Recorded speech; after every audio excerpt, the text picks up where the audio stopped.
Welcome. You are at the CCC, where there are no outside issues. Hi, my name is Bonnie Violet. I'm a trans femme, genderqueer, spiritual drag artist, digital chaplain, and person in recovery.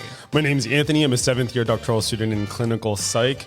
I have a little bit of a stuffy nose. I'm getting over a cold, and I care about you.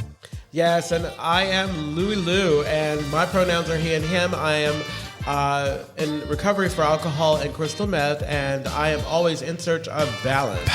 And each week we provide and create a brave space where we engage in conversations around topics of recovery. Yes, and our intention is to hold and inspire better spaces for people in recovery by tackling topics sometimes used to separate us. But before we do that, like, subscribe, comment, and ding that bell. And now for the disclaimer. The views, thoughts, and opinions expressed on At the CCC are ours alone. We do not represent anyone but ourselves. The material and information shared here is for general information purposes only. In other words, we are just friends having a kiki here to entertain you. Let's have a kiki. Let's have a kiki. So lock the doors tight. That's a good song. Right? It is. That is a really good song. Yes. Let's have a kiki. I like the vocals in the beginning, where she's talking about. No. Where she's saying, "I feel like a watered down rat," like that whole. When she's talking about the MF and yeah. But how the train stopped. And all that. Yeah. Motherfucker sucking my. I don't know New York that well, so I can't always think of what the train system is. Metro. And all that, but yeah. Okay. Right? Okay, what? No. We're just friends kikiing, right? Yeah, right. We can talk about nothing. And I feel compelled to say that like that term came from within the queer community. Scissor Sisters did not come up with it. Yeah, I know. But everyone knows that. So, how is everyone? Good. All right, cool. Yeah. I guess we're moving on. Good, yeah. Are y'all for real? Happy to be back. This is our first time all being in the studio together. I know. This really season. This season. Right. This season. Sorry, I was falling out of my chair.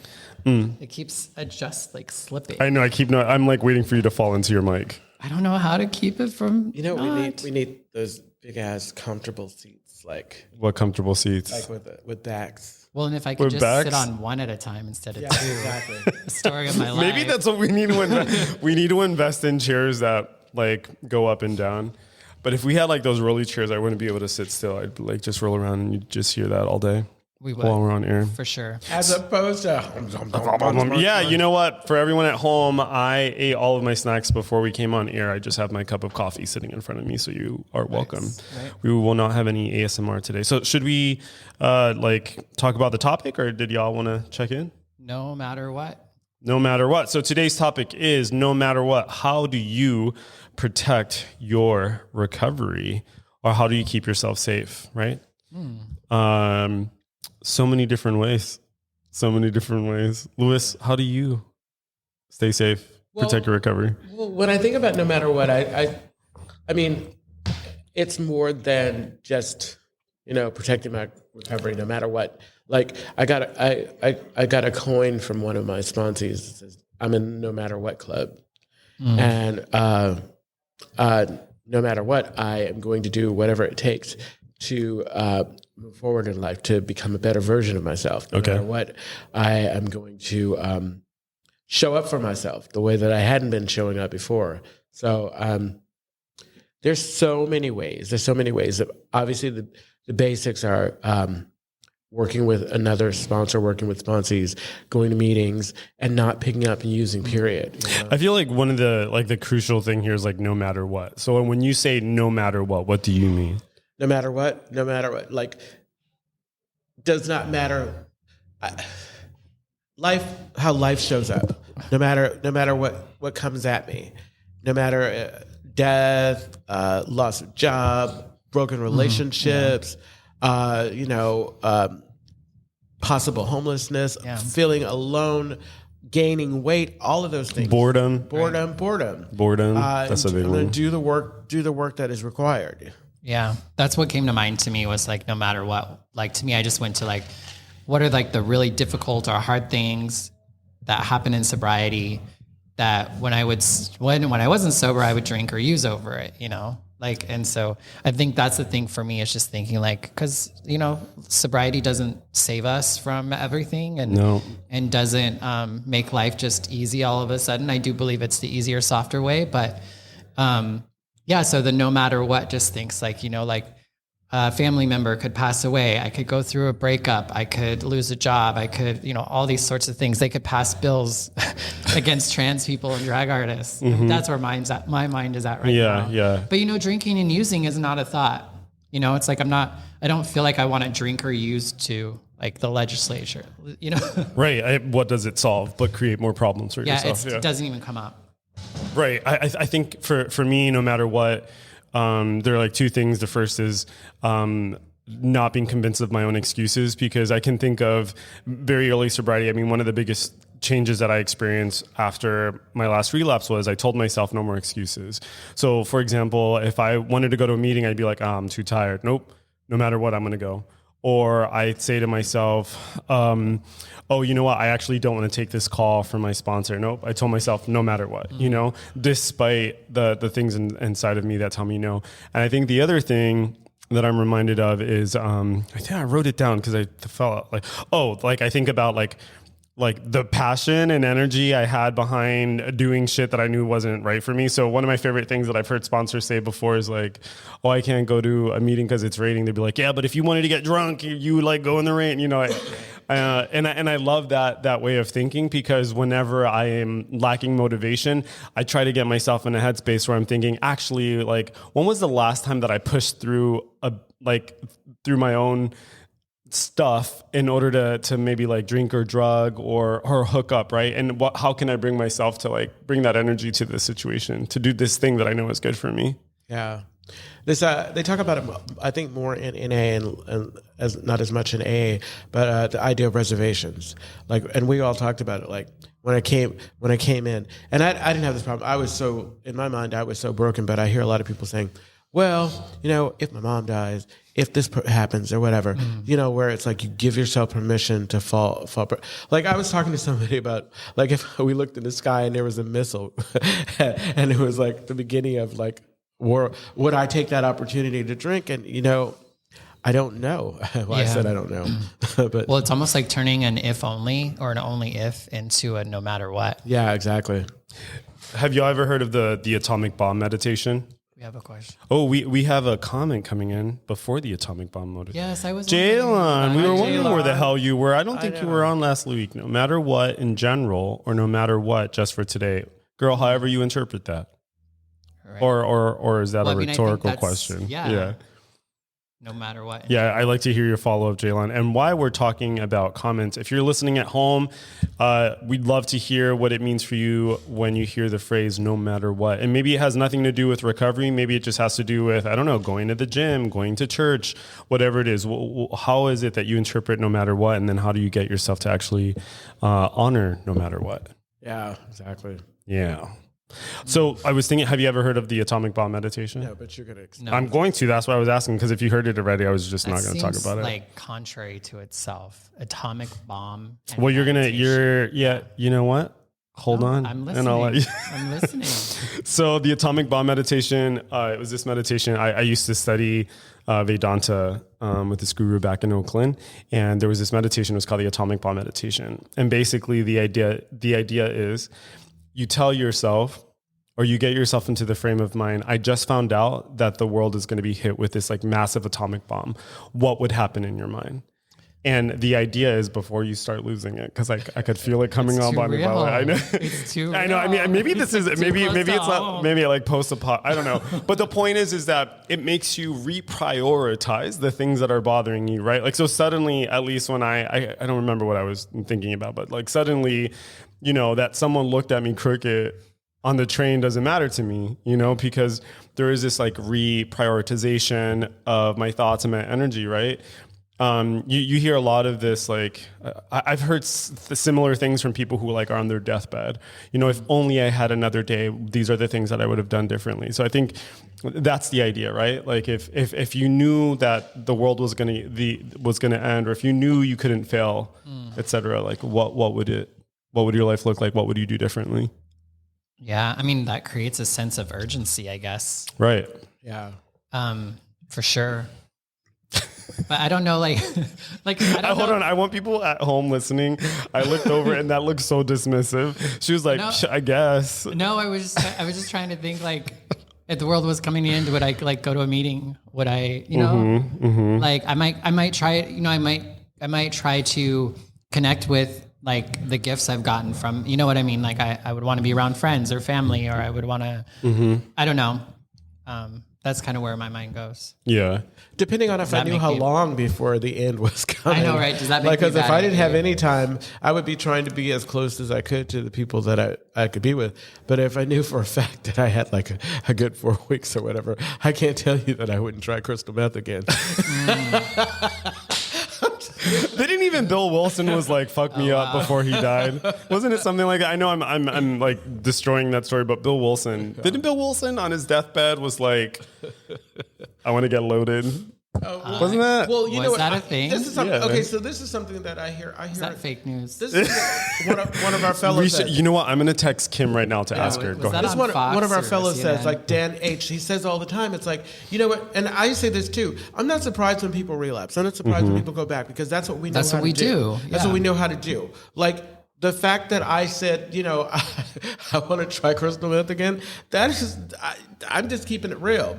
The fact that I don't do it, that's where the shock comes in. Right. And so I'm practicing faith, and I am practicing this idea of no matter what, I am going to do everything I can to make sure that I don't let that part of me that really thinks that would be a good idea go back to that. Yeah. Well, and I think that's just recognizing, because I was a pain user, I guess, in the sense like I feel like pain was like a big pusher of like my substance use. I'm listening. Do you have a thing? No, I just figured it out. But no, Okay. figure your thing. Because I think then like when we get to a place where we're like wanting to drink or use, it's like, where am I hurting? Like where's the pain? If you're not watching this and you're just listening, I don't even know if you can appreciate just how excited Anthony is. That's funny. Someone the other day said to me, they sent me a GIF of Beyonce and they said, how does this make you feel? And I was like, I'm not very excitable in general. And like, I don't, but they were like, so what are the things that get you excited? And I said, factoids. Yeah. Like I love factoids and I love games and I love escape rooms and anyway, so here's a factoid. So this is, I don't know whether or not this website is reputable, so I won't even give you what the website is, but this is what they said. Oh, it's called Bill Wilson and the Drug War. I don't know what that's about though. So I'm just taking this one piece. And I also, I text our friend Kim, who's been on the show before. She's our resident historian. Yeah, she is. When it comes to all things AA. Okay, so this is what it says. Over his last days, he asked 3 more times for a drink. Bill Wilson, this is. He was never given one. Shavir says she was shocked and horrified that Wilson would want whiskey on his deathbed and that her blood ran cold when she read on his request in the nurse's logs of the last days of his life. I mean, whatevs, he was human. I think it's important because it's kind of come up, or at least with me, how do you get to that place of no matter what? Right. And I think you may have said that. I mean, and it really... It is important to note, if you're a newcomer and you're not feeling that way, that's okay. That's completely okay. It's like, we just, we say we take this one day at a time. Yeah. I think for me, and this is tied to my faith, the more I would take action and do it and follow through and I wouldn't turn into a pillar of salt or die, then I started to truly believe. And in turn, and the more times I did that, it's like my life got exponentially better. Things got good for me.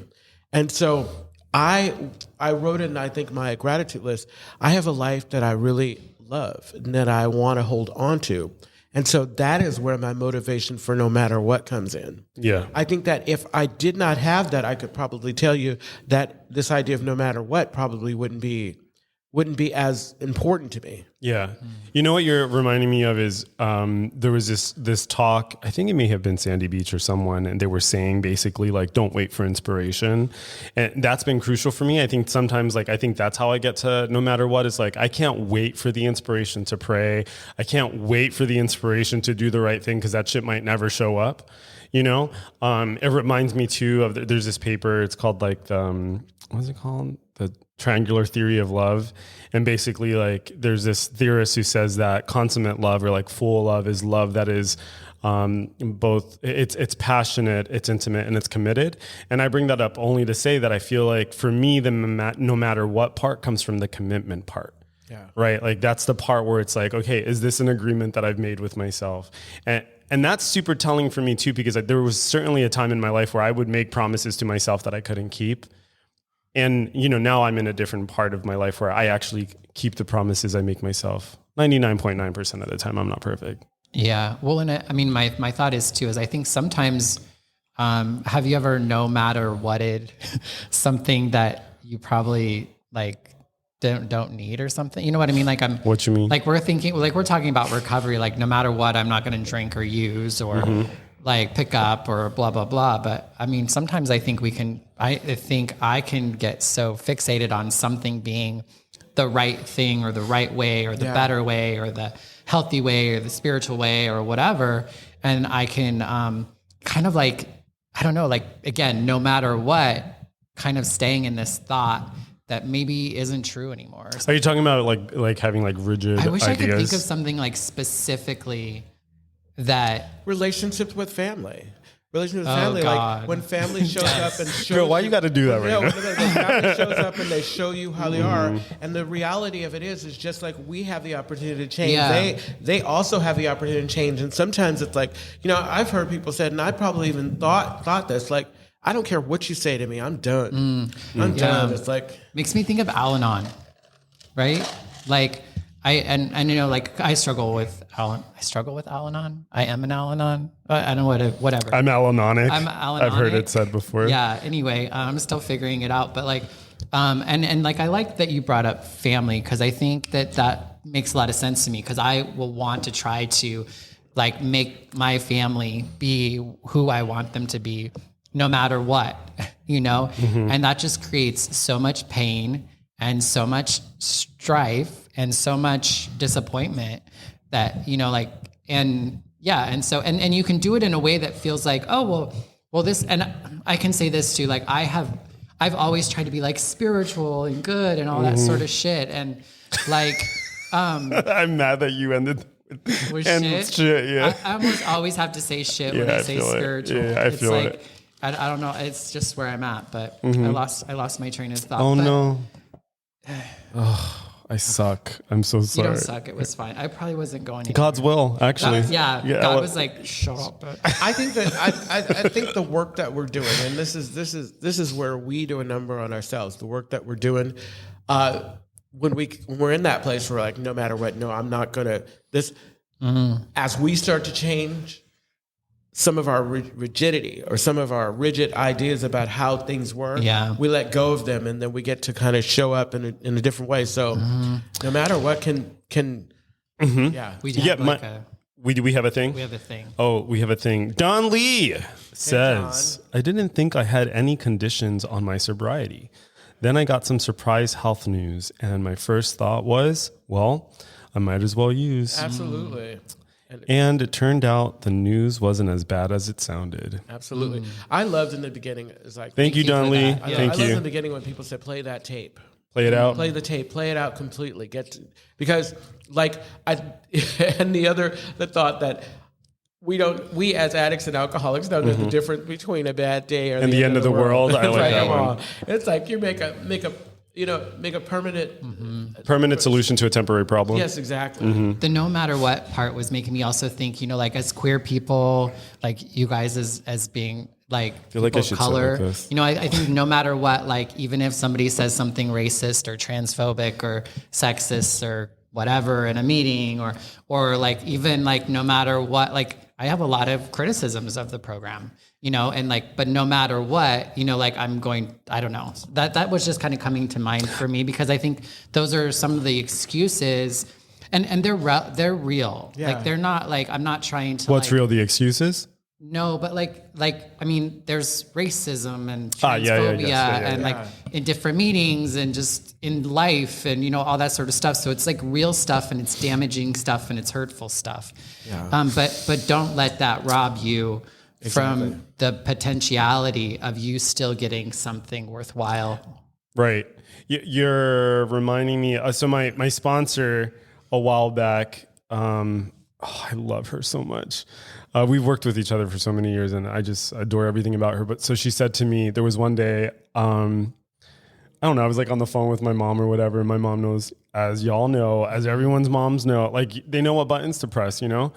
And she wasn't even trying. Because they installed them. Yeah. You know what? I take all of that back. I don't even, whatever, the buttons thing. So my mom was just being herself. You know what I mean? And my mom... what is it? There's a saint in every sinner, and what was that? Every saint has its past, and every sinner has its future. I don't know how that applies to my mom, but I was talking to my mom. Oh, I remember what it was. So when I was back at home, I haven't told you all this story. So I was back at home, and I was like, Mom, you know, I told myself in 2023, I'm going to start dating, because I haven't dated in like 2 years. And I told her about this guy that I had a crush on or whatever. And my mom is so negative. She was like, you know, Anthony, I just don't know why you bother. It never works out for you. Oh, wow. And I was what? But like, you know, maybe that was her encouraging you. Girl, stop. So the thing about my mom, like, you know, my mom says that kind of stuff about a lot of things, and she has like very skewed ideas about like relationships. She's like, you know, she's in her 70s. She didn't exactly have the easiest life. She's been through some shit. You know what I mean? So it was not about me. But let me it wasn't about me. It wasn't about me. Every time that she's done that, has it motivated you to kind of prove her wrong? So I'm gonna finish my story, and I think it'll answer that. So I was so mad and I was so hurt, because I'm like, she don't know shit. You know what I mean? And I called up my sponsor, and I was like, yeah, you know, my mom said this shit, blah, blah, blah, blah, blah. And my sponsor said, why are you surprised?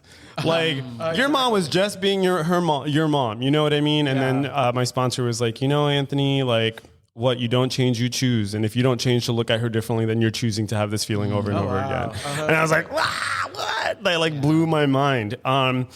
And what's the purpose of that story? There was a purpose. What you don't change, you choose. I like that thing. Yeah.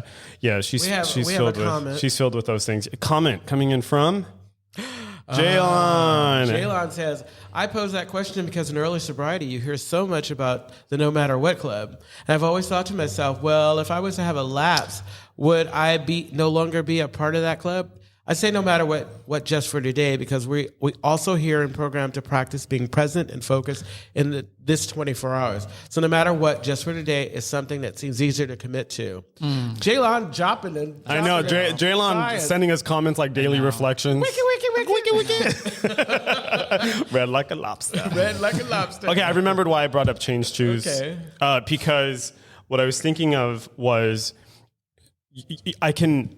If I find myself in a situation, so this is, I'm being reminded too of like step one, right? So step one has been my saving grace and recovery. So for those unfamiliar with step one, it's like life became unmanageable and people, places, things, right? So step one reminds me that isn't just like, it's literally everything. Like I cannot manage how you think.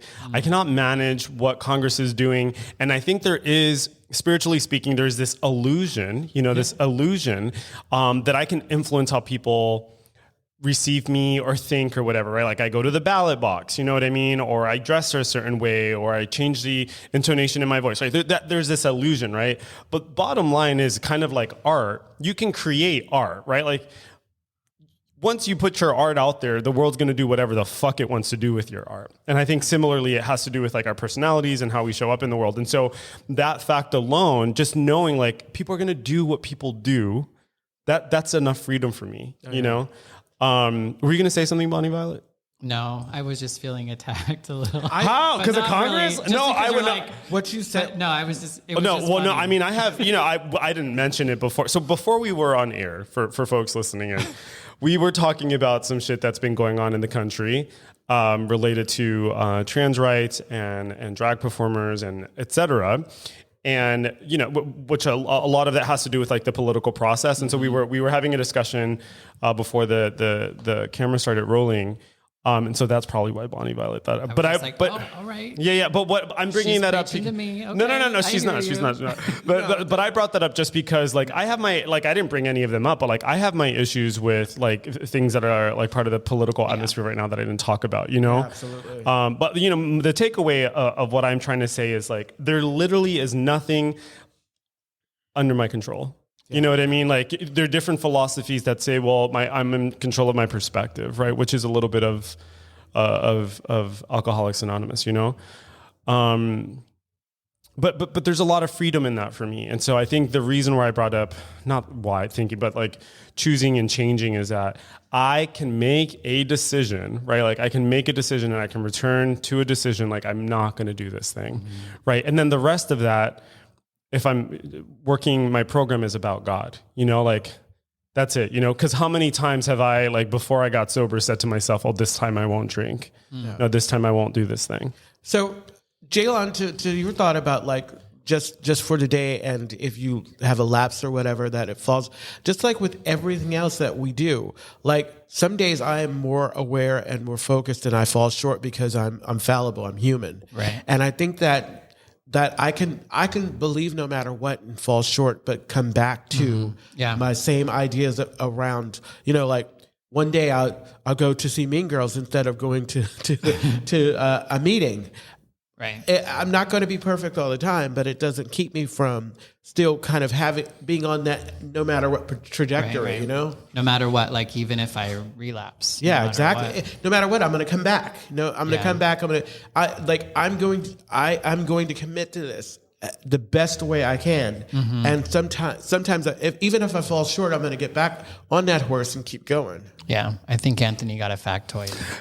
Well, Kim got back to me and she said, she probably wouldn't want me to read it out loud, actually, so I'm not going to. But basically what she did say was that was from a secondary source. Oh, okay. Yeah. So it's probably sensational. It's probably, yeah.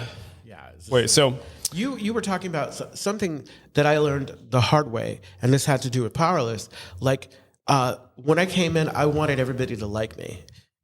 Or when I moved, even before I came into the rooms, when I came to San Francisco, I wanted all these people to like me. And the truth of it is like I can be myself and not know what trauma, what somebody else is dealing with, and I may not rub them the right way. Mm-hmm. And once I got over that fact, and it took a really long time because I was constantly worried about people who were not.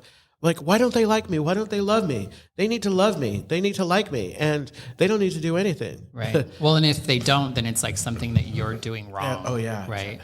Yeah, I feel, I struggled with that a lot growing up, is that there were all these like opinions about me, all things about me. And I had internalized them until I got to a point where I was like, oh shit, like I actually don't have to internalize these things. And I think so too is going back to this idea of no matter what, it's like we don't have to believe that we are incapable of doing things. Like we don't have to believe that we're incapable of drinking or using or like not acting out on a character defect. And in this third step, it talks about like the correct use of the will is to align our will with God's will. I was going to have a translation for that for people who may not be familiar, but I can't think of one, but universe, whatever you think. Yeah, universe. But the idea here being that I think part of that is just like going with the flow or connecting your will to your higher self. Yeah, like higher self or like tapping into that which is part of like all things, Yeah. Someone I think once told me like the way you make God happy is by being exactly who God intended you to be. Right. Well, I you know what? I don't think God gets happy. Doesn't God stay happy? Girl, I don't know. I was just quoting someone else, but I did like the idea until you came in.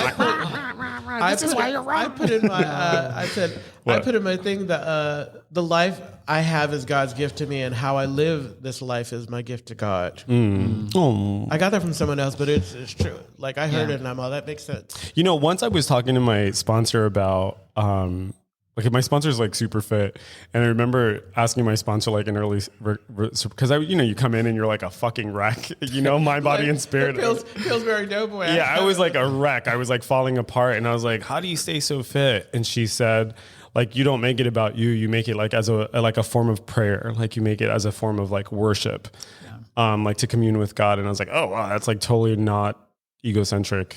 Yeah, your sponsor sounds amazing. Oh, you know my sponsor. Do I? Yeah. I love her. Anyway. Oh wait, yeah. Duh.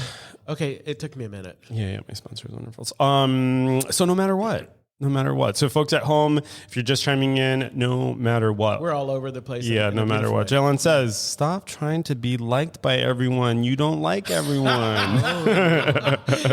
I'm feeling attacked. I know exactly. I don't want you. Thank you, Jaylon. It's like I'm always. No. I think that now I am not concerned about having everyone like me, but I am concerned about being thoughtful, because the difference in me before was I was just would say, do whatever, and not take into consideration that other people are in the world. Right. So kind of how we do. Yeah. And oftentimes that it's always like a projection, right? So, like I think if we're working on likability, if you will, that's like an inside job, I think too. God, yes. Because I know, like for me, I think I could always get in like in a problem of like wanting to control my narrative of what people think about me, and then that could so then if somebody said something that I thought wasn't true or wasn't what I was trying to project, then I would like have a thing about it. But that's because I was trying to create some, you know what I mean? Because I was trying to control something that it's kind of the conversations we used to have, like when I was host of the show for Mascara, and I remember talking to you and you're saying, well, you want your performance to affect people in a certain way. And I'm all, the truth of it is like, it has to affect you. It's like, you don't know how people are going to receive it or not. It's like, because when I figured out that people were going to laugh at me regardless of if I was being serious or not in drag, and that I was just a circus clown, then I leaned into that, and I enjoyed. And now I can feel glamorous, and it's weird. It's like once I got over feeling like I wanted to control how people saw me, and because you can be those two things. I can be a circus clown. Well, it doesn't make you less of a person. Like, I think that's part of it too, especially if it would seem like a negative or something that I saw as a negative attribute to myself. Like, that doesn't define me, and it doesn't make me, and it doesn't like cancel all the other parts of myself, which, I think that's where I used to be. There's another part of our topic today that I feel like we missed. Oh, let's go. I was just like, I feel like it's how do you keep yourself safe? There's no matter what, and how do you keep yourself safe? I don't leave the house for nothing. If I do, I get in an Uber, and that's too real, because we know your life. Oh, for recovery. Yeah. It's the same. I mean, how can you prioritize one over the other? What, your life? How do I keep myself safe? Like, are you talking about physical safety, or we came up with those topics together? What are you talking? Why are you asking I think it was a cut and paste from somebody else's. Yeah, I appreciate it. Yeah, no. Do you know great. how to keep I'm doing the work. I'm doing the work consistently, doing the work, and then I'm surrounding myself with people who. Well, even if it's unsafe, I'm working on surrounding myself with people who release me to be, who allow me to be who I am. How about?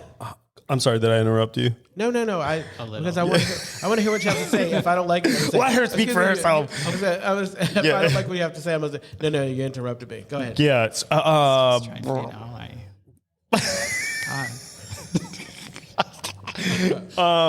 Wait, screw you, threw me off. I totally forgot what I was going to say. Have you noticed when we started, we're all over here. There's so much love between us, because all of a sudden it's like this becomes like this. I know, right? Oh, is that what you think I'm doing? We're touching each other, and we didn't even know. And I have issues with touch, y'all know. We're like getting closer and closer. Yeah, that's enough. So That's it. No, I totally threw myself. Wait, touch, not touch. We weren't talking about touch. Let's go back to feeling safe. So I was thinking too, like practical things. Like, so practical things for me are like when I find myself anxious in a situation, I'll like go to the restroom and like I'll like breathe or something like that. Or if I'm at a situation where there's going to be some shit going down, like I always make sure I have an exit strategy, or like I have to remind myself, like, you don't have to stay here, you know? The conversation that we had earlier before on camera, Yeah. Bonnie started to talk about it, and I had started to have a reaction. What was it? And it was really uncomfortable, and it was fear. And I was feeling, and I don't know if I was carrying from you or it was because I was connecting it to like all the conversations about CRT and everything else and all that good stuff. And so I picked up my phone, and I have a tendency to use that as a way of kind of meditating. You know, like I was there, I wasn't ignoring the conversation, but I was, I was disassociating. So I think that a lot of times before a friend called me out a long time ago, like this is like 93. Like he said, you know, anytime a tough conversation would go on, you would like excuse yourself and go to the bathroom. That's or, real. You know, and I didn't know that it was something I was doing just because I could not handle it. So yeah, I think that the most practical is removing myself from a situation. Can I share something? Go ahead. I was just thinking because of like this thing that you're talking about. So going back to the Vedanta stuff. So there was this teaching that I really liked. It's called I wrote it down, like the object of your desire. That's the teaching. And the object of the desire teaching is basically that we fool ourselves into believing that that it's about the thing that we want, right? So it's about this lover. I want this lover. I want this drug, or I want like this app, right? Where in the teaching, actually, that's not what we want. What we want is what happens the second we come in contact with that thing, which is like our thoughts stop. Right? Which is something that we can actually achieve without the thing, without the sex, without the app, without, you know, the drug or the alcohol, is that we can actually bring ourselves to like quiet the mind. We can get ourselves into basically like a dream state. I don't know how we got there, but I was definitely thinking about that after you. I appreciate that. Yeah, it's like a hit. Oh, factoid. I'm just going, I really like the cut and paste. I really like grabbing these topics and bringing ourselves. Okay, well, we're not like completely unoriginal for people listening to us. No, it's true, but we did our research. We went out there. We saw some things we liked. But why reinvent the wheel? Yeah, exactly. For real. And it's not like we're having those conversations, like their conversations. We're not called like the Mavericks. Like, we didn't call our podcast that. The Mavericks. You know, like, the Mavericks. The Mavericks. Forge in a trail that for no one's all, ever been on before. For all sober podcasts. We're just regular old bozos on the bus, I love that. Oh my God, I can't wait to listen to this on Sunday morning. Like I have this practice that I play them back on Sunday morning when I'm opening the store, and I take notes and think about how like funny. Oh, I have a new no matter what thing that came up for me that I was thinking about. I was actually thinking about this before today, and it's only coming up to me. So for me, like I don't have a desire to drink or use anymore. My shit is around emotional sobriety. That's been the stickiest for me. Y'all both went, oh. We're talking about drugs and alcohol. But emotional sobriety is like the next frontier. We went up because we can relate, not because it was about you. Yeah. Wait, what? What do you say? Well, it's like I will unmic you. I will pull the cord out of your mic. Well, it's not like no, I was gonna be nice. Calm down. It's like you go ahead and talk. Yeah. So what was I going to say? So for me, like the no matter what thing has been. So I've been working a rigorous ass 4-step in Al-Anon actually, and an SLAA. They cross over. And one of the things that I notice that comes up a lot is like, you know, historically what I've done is I've had like this fucked up narrative about myself. I put myself in a situation, I superimpose that narrative, and I'm now using you to hurt myself, right? This is kind of like a tired trope that I've had. Sounds like my sex life. Girl, what? So, wait, what? Okay, we can come back to that. So recently my no matter what thing has been like whenever I find like that, that gripping feeling inside. It could be any fucking feeling, jealousy, anger, lust, whenever like that. So recently my no matter what thing has been like, if I have this like gripping feeling in my chest, like that's the moment that I like stop. And like in that moment is when I like remind myself of the fourth step. Going back to what you said earlier, like I play it out. I'm like, is this shit going to be any different? And you know what's been great about that is like in the last few years, it's saved friendships. You know what I mean? It's like it saved me from like having like shitty ass like feelings post. You know, like the other day I went to the movies by myself, and I don't know why I felt the need to say by myself, but I did. I went by myself, and So, you know, at one of the theaters, you can order your shit ahead of time. So I had ordered my stuff ahead of time. What theater? AMC. Oh, what? We are not endorsing them, but that's what was on the block. So I was at AMC. You can order your food. They can bring it out to you during the movie. Nice. So I had ordered this food or whatever. One of my biggest pet peeves is when I think you're bad at your job. I'm working on it, but that's one of my pet peeves. So I was at the theater and no one brought me my stuff. And I'm thinking like, oh, I'm sober and I'm so spiritual. Like, I was fucking fuming. And I was like keeping it together and keeping it together and keeping it together. And then I walked out. I was like, hey, I already felt myself losing it. I was like, hey, y'all were supposed to bring out my shit like 10 minutes ago and the movie's already started. Can you bring it out? And like, I felt it like picking up inside of me. And I was like, oh my God, even like there are just some times where like, I am not going to be able to keep it together. It could have been worse. I mean, it could have been, yeah. I mean, and then, I kept it. I wasn't like hella you kept like it cute. Yeah, I wasn't out of pocket. Yeah. And then afterward, like I was sitting through the movie, and I'm like, Anthony, what is wrong with you? Like that kid's probably 17. Like, you know what I mean? But I mean, I wasn't horrible. I felt the feeling is basically what I'm getting at. And did you feel it in your stomach? Yeah, I get, stop it, Louis. And I was just like, I felt this feeling and I was like, ugh, I hate this. I don't want to have this feeling. And so afterward, I was going to go apologize to him, but he wasn't there. And I was like, see, Anthony, now you have this fucking feeling. He quit his job and was like, you know what? Fuck people. Fuck this job. Can't do anything old right. Bald man. That old bald man Can't put it over nonsense. It's like, wow. Over a popcorn and a soda that I didn't even finish. So we have 4 minutes left. So you went by yourself? Yeah, I went to go see Missing because I've been taking myself on dates. I appreciate that. Yeah. I do that all the time. It's subtle shade from the left over here. No, I do. You said it and then you're like, oh, why did I share that? I don't know. I feel like we have 3 minutes. Like I was like, yeah, I've been trying to do like nice things for myself. That's good. You know what I mean? Like self-care stuff. Look at me, like all defensive. I'm like holding myself now. No, I'm sorry. I didn't mean to. No. It was fine. I didn't think anything of it. We can talk after. Lord.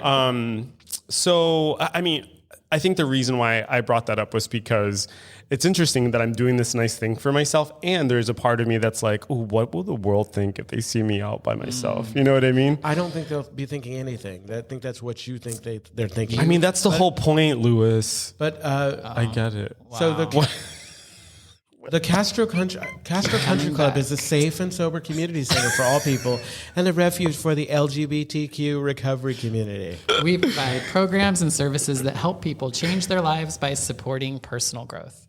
Our vision is to reduce the suffering of addiction by connecting people to community, opportunity, and support. You can find more information, including all of the ways to contact us at www.castrocountryclub.org/podcast. Yes, and tune in every Tuesday at 4 p.m.-ish Pacific Standard Time when we go live on our Castro Country Club Facebook and YouTube channels. Find us on all your favorite podcast sources. That wording always gets me. That one? Yeah, I don't know. Let's do it again. Find us on all your favorite podcast sources. I think we should rewrite that one. It's fine. I just don't know if my eyes mess with me or what. It's cute. You can just say, find us where you find all your favorite podcasts. We said it like 5 times. Yeah. So does that mean we're done? Yeah, I think are we done? Because don't you need to go to our website to like talk to us? Yeah, so all that questions. Yeah, and like stuff? basically, you know, we used to give you all of our contact information. Just go to our website. That's it. One place. Find us where you listen to podcasts. There you go. See, he just cleaned that up right now. Just Hey. All you got to do is Brandon ask said, you and ungrateful shall mother. receive. Asking you shall receive. As usual, thank you so much for tuning in. We love you. Come back next week. Tell your friends about us. Comment, like, subscribe. And I think that's it. Toodles. Bye.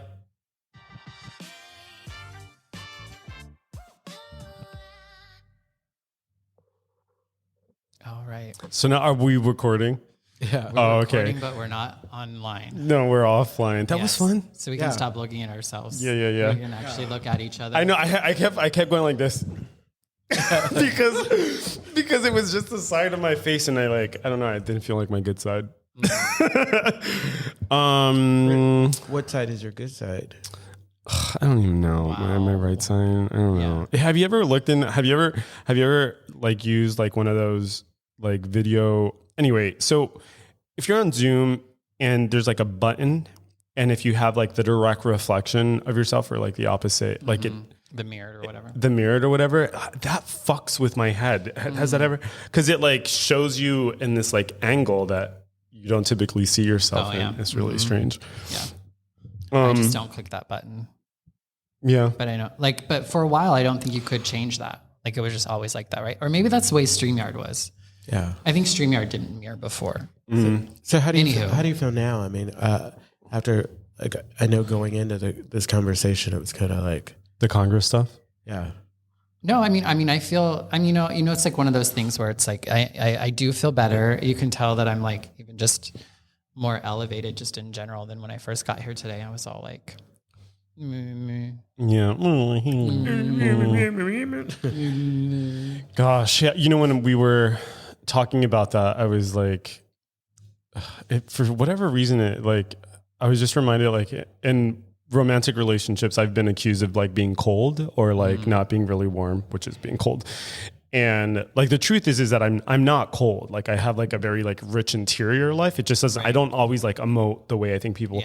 And so as I was listening to you, I was noticing that I was having like a really similar reaction, which is like where I'm not necessarily like feeling what you're feeling, but like I also like I understood like the energy behind it, and yeah, I don't know. That was just what was coming up for me. And I think like the other thing was like I also. Like it helps for me to like look at all of that as data, which is also, that is cold, you know, like I have to, because if I start, that's the hard part, right? Because we're talking about like actual human lives, you know? yeah. Well, and there's just a lot of like reminders of powerlessness, which is, you know, we might be able to understand our powerlessness over drugs and alcohol, but there are some other things that might be a little bit harder to be okay with. Yeah, when it gets more nuanced. Yeah. And I think, but part of it often is there's always some sort of action to take, right? What do you mean? No, I mean, what do you mean? Like, okay, maybe I'm powerless over, like there's lots of it that I'm powerless over, but what am I what do I have power? Yeah. That's the thing, right? Like if we were talking about 12 step, it would say you're powerless over everything, right? Yeah. But that's the idea. Yeah. That's what they teach you. That's what so you become dependent on them. That's the indoctrination. That's the indoctrination. Yes. Yeah. I actually love like, you know, people who don't necessarily. Can we close this? Brandon, can we close this? We keep looking at ourselves anyway. Yeah, I just like that. People who don't necessarily, we could have closed at the beginning of our conversation and never need to be there. People who are not necessarily comfortable with the idea of 12-step and whatever, and first they go in on the God thing, and then the idea of powerless, like, you know, and actually some people who dive into it, like, because to hear somebody say you're not powerless, that's like, that can be seen as an attack and not what it is. Like, when I say, I'm powerless, you're weak. Yeah. Well, it's like kind of paradoxical, right? Yeah. Ooh. Well, you have to. That was a word. Right? Paradoxical. I know. You got your. That's like a drag name. No, you got your parlance. It just reminds me of. I have a. Paradoxical is actually something you hear, though. At least. Okay, this is true. Girl. So I have a sponsee who I'm constantly telling him like you're too smart for your own good. You know what I mean? Like those people that just want to fucking argue about this is the single only one you ever talk about, huh? Yeah. Yeah, exactly. You know what he heard the other day? So he goes, "What was all that shade you threw me at the end of that that episode?" I was like, "Well, you were listening." You know, God places people in our lives to teach us lessons, right? Oh, some people's theology. Yeah. Oh, I thought you were talking about sponsees. I absolutely love them. No, I just feel like I love them. Like they feel like I feel like God was like, ugh. You know what I mean? But do you feel like you struggle with smartness. Oh, I do too. 100% identify with was me in early sobriety. 100%. I told him that the other day. I was like, I He just spilled your oh fuck! I just said his name. We can beep that out. But he reminds me so much of myself. You like Beyonce as much as he does? No, I don't. But I just remember thinking I was so fucking smart, and I'm like 12 steps. This is like overly simplistic, and listen to these people. And I've heard people share about this in meetings before, you know. And I'm like, that is a fucking liability, because the thing that I've had to do is like I have literally had to suspend judgment in order for me for anything to survive in my life. I've had to like allow myself to be wrong. Like maybe you're wrong, you know, Right. Maybe or you're could wrong. something else be true? Right. Ooh, that sounds like a paradox. Right. I like that idea because I feel like in some ways it's like, I know is the opposite of that then to be dumb? Like, I don't think so. No. What do you it's mean? Like, because in some ways that says like, oh, you need to be dumb in order to like. Well, no. Humble. No. I think It's to be teachable. Right. No. And I'm being like overly kind of like reductive, but like what I am saying is that the thing that I've had to do is like it's surrender, and for me, like the surrender is also intellectual, like logic, like applying logic. That's just like one way of kind of capturing the world, you know. And so is like, and spirituality is another way. But I do think that just in general, like as humans, we like over prioritize intellectualism and like logic. Totally, yeah. It was easy for me because when I got here, if I was so as smart as I thought I was, it's like I wouldn't need to be here. Right. Yeah. Well, So I was like, but I think oftentimes for me, like I've been unable to get the results that I want in life, and or I've been there, done that, what I can, and like I don't have the imagination oftentimes to do something different. yeah, So exactly. I have to have an openness. I wasn't in order, trying anything different. I was trying to doing the same thing over and over. Like they say, that definition of insanity. Yes. Yeah, I get that. It's just to me, this is like the life thing is. I mean, this is kind of trite, but it's so wild. Like it's so wild how wrong I can be about everything. I was talking to a really good friend of mine. She was going through a breakup, is not going in. Anyway, they might be back together. But basically, I was telling her that like one of the things that's been really helpful for me when I'm like overwhelmed or flooded by a thought or a feeling is, I remember there was this one time I had just gotten broken up with. This was years ago. And I was in an airplane on my way back to the East Coast to see my family. And I had this moment where I was like looking out the window and you see like there's life down there, you know, and I saw like all this life down there. And I remember like just for a split second, I'm like, my thoughts, my feelings, this grain of sand among all of these other thoughts and feelings. And there was like a bit of like, there was relief. Cause I think one of the things that like saves me from going crazy is like, how I see the world and how I feel the world is not universal. You know what I mean? I can seek that out. I can seek people who are going to have maybe the same shitty opinions that I might have about something, you know? Yeah. And that just kind of like reinforces it. Yeah. All of that made me think of when I first came to San Francisco for the first time. One, looking from the airplane down, it looked like Legos, right? Like, Yeah. because there's like house on house on house and it's like on top of water. It doesn't look like there's land. So it's kind of cool in that way. And then also just kind of that perspective of like, I remember my first time coming to the Castro and like living in Idaho and like never being here before. I think I just had this like magical gay sort of like thing. And then I get off the train and I see a lot of things that I was not expecting to see. More of like just, it wasn't as clean and pristine and like as magical, if you will. You know, there was, you know, what's always out in the world. Yeah, when I first got to Civic Center years ago, I remember hearing like water cascading and thinking like, oh, this is such a beautiful sight. Yeah. And as I'm walking up the stairs, what I actually was hearing was this person popping a squat and taking a piss on the stairs. And what I was hearing was the piss cascade on the stairs. It was a heavy ass stream. It's all about perspective. Honestly, it's like I realized that like, okay, so Castro for me was really different when I moved here because it was like 1999, 2000. But it was magical.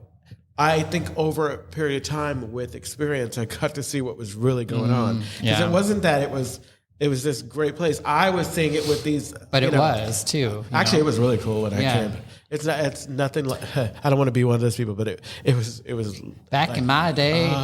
You know what I think about too, like whenever you go to a new location, there's just like this freshness, this novelty of all of it, and then at some point it becomes like just common. Yeah, well, you always have to like.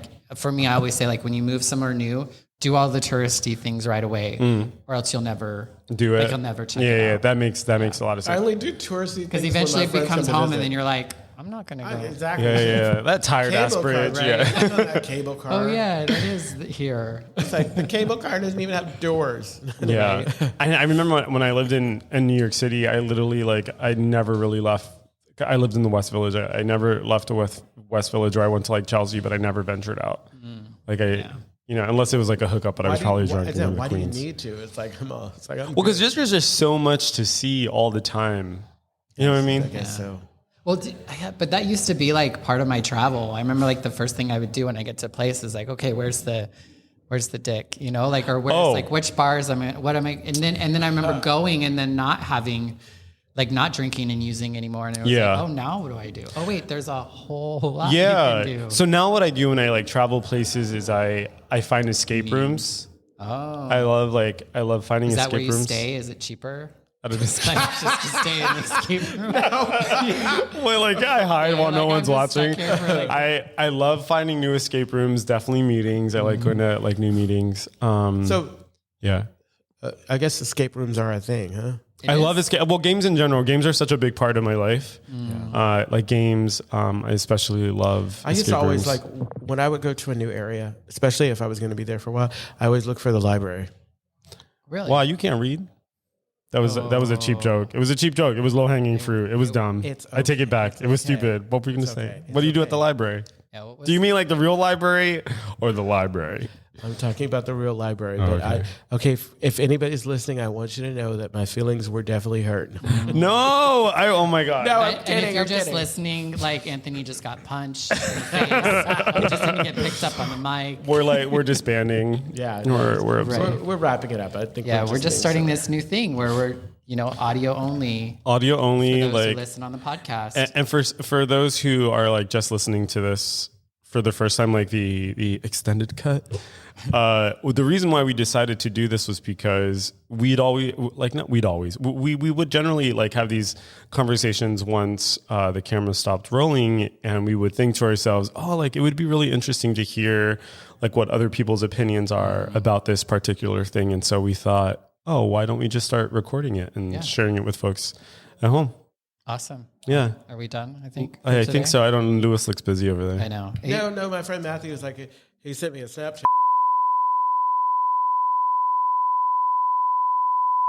I don't think we should he's probably adorable. use somebody's full name on air, but like Are we whatever. starting I still? guess that's what we're doing now. Maybe we just stopped the recording already.